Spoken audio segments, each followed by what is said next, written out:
Depuis février dernier, Patrick Poivre d'Arvor est sous le coup de très graves accusations de femmes, dont l'écrivaine Florence Porcel, qui multiplie les témoignages contre lui.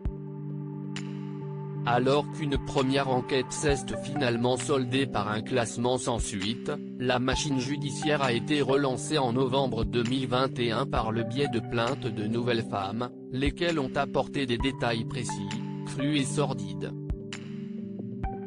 Claire Chazal, ex-compagne de PPDA, a de nouveau été interrogée sur le sujet.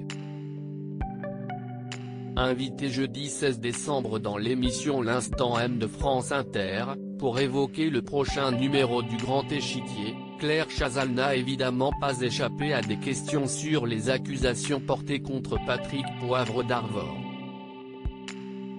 Le journal Libération a donné la parole à plusieurs plaignantes, dont la romancière Amandine Cornette de Saint-Cyr. Je ne remettrai aucunement en cause la parole de ces femmes.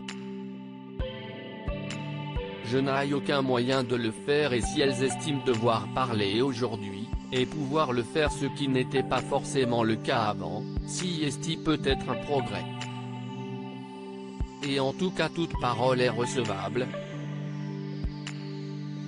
L'homme qu'elles décrivent n'est pas celui que j'ai connu personnellement et professionnellement.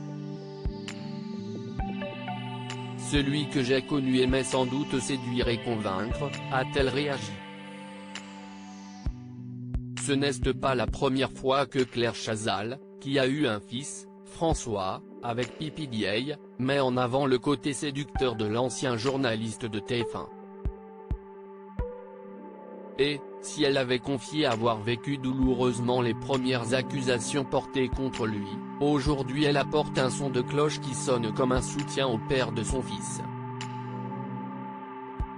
Il aimait surtout les convaincre et ne pas les forcer. Si est un très grand journaliste que j'ai toujours admiré, je crois qu'on avait à peu près la même façon de présenter le journal, la même conception, le même appétit pour la culture, la même envie de découvrir les autres, la même curiosité intellectuelle, a-t-elle ajouté.